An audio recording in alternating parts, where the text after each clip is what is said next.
Welcome to the War Vault, where we dive into history's greatest battles. Imagine the coldest winter in a century. November 1939. Snow falls like a curtain across the forests of Finland, blanketing a nation of barely 3 million souls. To the east, across a border marked more by habit than fortification, the Soviet Union looms. A colossus of 170 million people. An army of mechanized divisions, thousands of tanks, fleets of bombers, and a dictator who has decided that this small, stubborn republic must bend or break.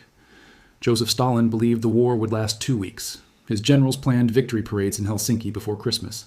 Foreign diplomats, watching from their embassies, prepared obituaries for Finnish independence. After all, what chance did a nation of farmers and foresters have against the largest land army on earth? And yet, what followed was not conquest, but catastrophe. The forests of Finland would swallow Soviet columns whole. The snow would turn red with blood that froze before it could soak into the ground. And the world would watch in astonishment as one of history's most unequal wars became one of its most humiliating defeats. This is the story of the Winter War. A story of how cold, courage, and cunning turned certain annihilation into survival. A story of how a nation too small to matter refused to disappear. To understand why Stalin invaded Finland, we must first understand the map. In the autumn of 1939, Europe was already at war. Hitler's Germany had crushed Poland in weeks, dividing its corpse with Stalin under the secret Molotov-Ribbentrop Pact.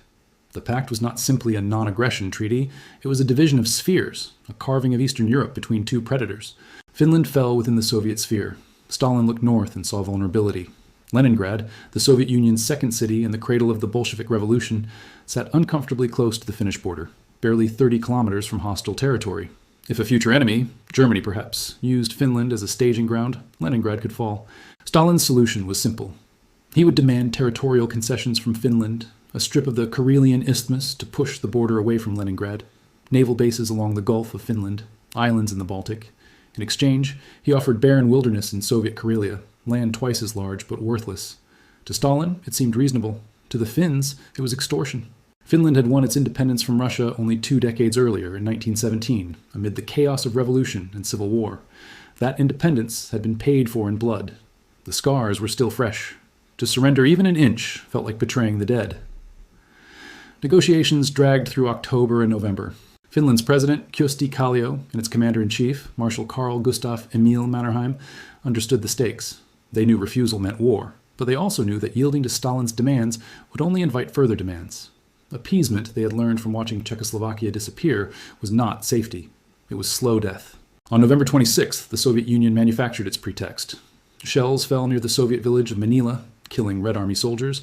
Moscow accused Finland of the attack and demanded an apology and withdrawal of Finnish troops from the border. Finland denied responsibility. The guns had been Soviet, the incident staged, but it no longer mattered. On November 30th, 1939, without a declaration of war, Soviet bombers appeared over Helsinki. The first bombs fell on a city unprepared for slaughter. Air raid sirens wailed too late. Buildings crumbled.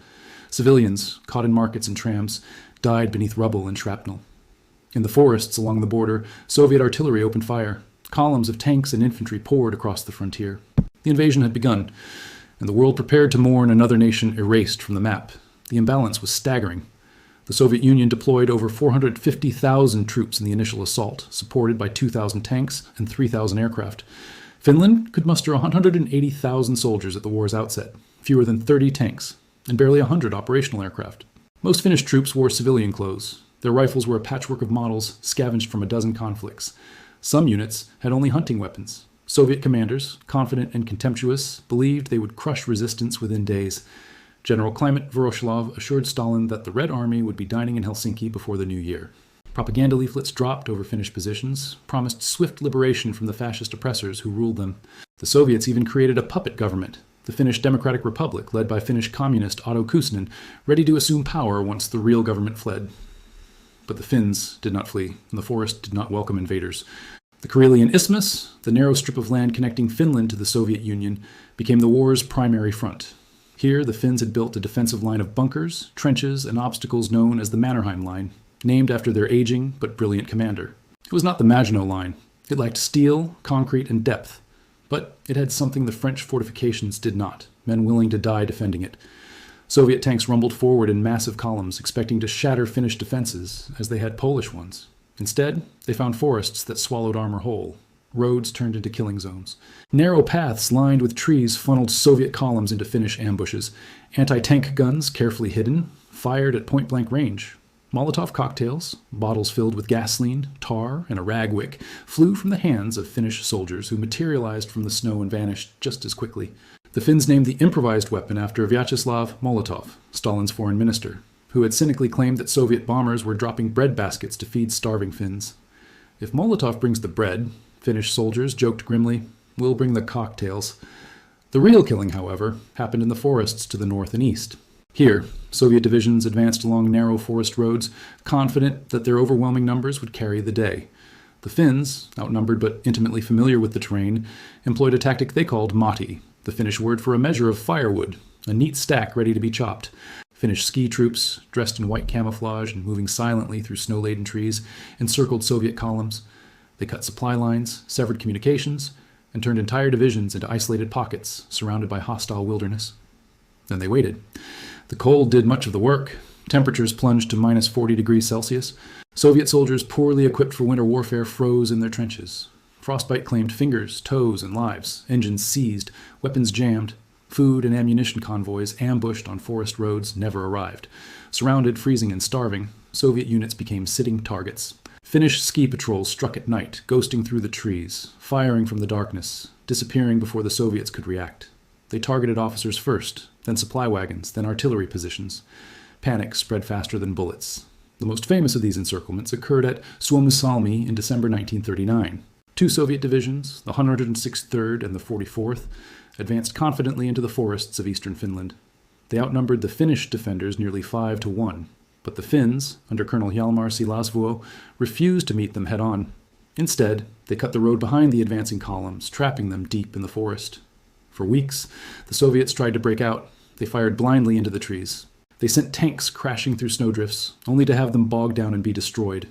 They huddled around fires that made them perfect targets, and all the while the Finns closed in. By early January, the Soviet divisions had been annihilated. Over 23,000 Soviet soldiers were dead or captured. Entire regiments lay frozen in the snow, their bodies stacked like cordwood. The Finns captured hundreds of artillery pieces, thousands of rifles, and enough supplies to sustain their own army for months. Silasvuo's men had suffered fewer than 900 casualties. It was one of the most lopsided victories in military history. News of Suomussalmi spread across the world. Journalists who reached the battlefield were stunned by what they found. Soviet corpses lined the roads for miles, some still sitting upright in trucks, frozen solid. Tanks sat abandoned, their crews having fled into the forest only to die of exposure. One reporter described the scene as a forest of the dead, a place where winter itself had become a weapon. For the Finns, Suomussalmi was proof that they could win, not the war, perhaps, but battles. Enough battles to make Stalin reconsider. For the Soviets, it was a humiliation that echoed through the halls of the Kremlin. Stalin, furious at the incompetence of his generals, began purging commanders. Officers were executed for failure. Entire staffs were replaced. The Red Army, already weakened by Stalin's purges of the late 1930s, now bled from fresh wounds. Yet, for all their victories, the Finns knew they could not hold forever. Every day, more Soviet troops arrived at the front. Every week, the Red Army learned from its mistakes. By January 1940, a new Soviet commander, Semyon Timoshenko, took charge. Unlike his predecessors, Timoshenko was methodical and ruthless. He abandoned the grand encircling maneuvers that had failed so catastrophically. Instead, he concentrated his forces on the Karelian isthmus, massing artillery, tanks, and infantry for a grinding assault on the Mannerheim line. The bombardment that followed was apocalyptic. Soviet guns fired day and night, pulverizing Finnish positions with a fury that turned the snow black with soot and the air thick with smoke. Bunkers that had withstood weeks of fighting collapsed under the weight of shells. Finnish soldiers, exhausted and outnumbered, held their positions with a desperation born of knowing there was no retreat.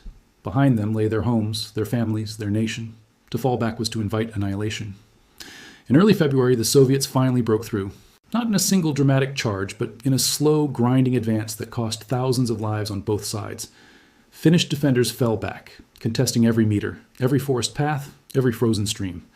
They fought from ruins, from snowdrifts, from behind the corpses of their comrades. But they could not stop the tide. By late February, the Mannerheim line had been breached. Soviet forces were advancing toward Viipuri, Finland's second largest city. The Finnish army, battered and exhausted, was running out of men, ammunition, and options. Mannerheim, the stoic general who had held the army together through sheer force of will, knew the end was near. Finland could win battles, but it could not win the war. Not alone. Throughout the winter, Finland had pleaded for help from the outside world. The League of Nations, that toothless relic of post-World War I idealism, expelled the Soviet Union for its aggression. The gesture was symbolic and useless. Words did not stop tanks. Britain and France, already at war with Germany, considered sending troops to Finland. Plans were drawn up. Volunteers were recruited. But the logistics were impossible. To reach Finland, Allied forces would have to cross Norway and Sweden, both neutral and unwilling to provoke Stalin. The aid that did arrive came in the form of weapons, supplies, and volunteers from across the world. Over 12,000 foreign fighters joined the Finnish cause, Swedes, Norwegians, Danes, even a handful of Americans and Britons. They fought bravely, but they were too few and they arrived too late. The world admired Finland's courage, but admiration was not salvation. By early March 1940, Finland had no choice but to negotiate. A delegation traveled to Moscow, where they faced Stalin's cold ultimatum. The terms were harsher than those offered before the war. Finland would cede the entire Karelian isthmus, including Viipuri. The Soviets would take territory in the north around Petsamo, cutting off Finland's access to the Arctic Ocean. Naval bases would be leased to the Soviet Union. In return, Finland would retain its independence. It was a bitter pill, but it was survival. On March 12, 1940, the Treaty of Moscow was signed. At 11:00 a.m. on March 13th, the guns fell silent. The Winter War was over. Finland had lost 1/10 of its territory, including land where 12% of its population had lived. Over 400,000 Finns were evacuated from the ceded regions. Forced to abandon their homes, farms, and graveyards, they carried what they could and left the rest to the invaders. For many, it felt like a second death. The cost of the war was staggering. Finland suffered approximately 25,000 dead and 43,000 wounded. For a nation of 3.7 million, this was a catastrophic loss. Nearly every family mourned someone. Villages that had sent their young men to the front received them back in coffins, if they received them at all. Yet Finland had survived. It remained independent, unbowed, and unoccupied. The Soviet Union, by contrast, paid a price that stunned the world. Estimates vary, but most historians agree that the Red Army lost between 126,000 and 167,000 dead, with over 200,000 wounded. Entire divisions had been destroyed. Thousands of tanks, aircraft, and artillery pieces lay abandoned in the snow. The invasion that was supposed to last 2 weeks had dragged on for 105 days, and had exposed the Red Army's incompetence, poor leadership, and lack of preparation for modern warfare. The humiliation reverberated far beyond Finland. In Berlin, Adolf Hitler watched the Winter War with keen interest. He saw the Red Army struggle against a tiny nation and concluded that the Soviet Union was a paper tiger, vast in size but weak in execution. This perception, more than anything else, convinced Hitler that Germany could invade the Soviet Union and win. The disastrous Operation Barbarossa of 1941 and the eventual destruction of Nazi Germany can trace part of its origins to the snow-covered forests of Finland. Stalin, too, learned lessons from the Winter War. The incompetence it revealed forced him to reform the Red Army. Officers were retrained, tactics were revised, equipment was modernized. When Germany invaded in 1941, the Red Army was still unprepared, but it was no longer the same force that had stumbled through Finland's forests. In a grim irony, Finland's resistance may have saved the Soviet Union by forcing it to confront its weaknesses before facing a far more dangerous enemy. For Finland, the peace was temporary. When Germany invaded the Soviet Union in June 1941, Finland saw an opportunity to reclaim its lost territory. It joined the war as a co-belligerent, not an ally, of Nazi Germany, a distinction that mattered greatly to the Finns but less to history. The Continuation War, as it came to be known, would last until 1944 and would bring even greater suffering. But that is another story. The legacy of the Winter War, however, endures. It is a story of David and Goliath, of a small nation that refused to submit to a giant. It is a story of ordinary people, farmers, teachers, factory workers, who became soldiers and fought with a ferocity born of defending everything they held dear. It is a story of cold, unimaginable cold, that turned forests into graveyards and snow into a weapon as deadly as any bullet. The images that remain are haunting. Soviet soldiers frozen in place, their hands still gripping rifles, their faces locked in expressions of fear or pain. Finnish ski troops gliding silently through moonlit forests, white ghosts in a white world. Artillery barrages that turned night into day, and the silence that followed, broken only by the wind. The Winter War proved that courage and geography could, for a time, hold back overwhelming force. It proved that even in the face of certain defeat, resistance was possible. And it proved that the price of freedom, for those willing to pay it, could be measured in frozen blood and shattered lives. Today, the forests of Karelia are quiet. The bunkers of the Mannerheim Line have crumbled into the earth. The roads where Soviet columns once advanced are overgrown with birch and pine, but the memory remains, preserved in the stories passed from generation to generation, in the monuments that stand silent in the snow, and in the knowledge that once, in the darkest winter of a dark century, Finland stood alone and did not fall.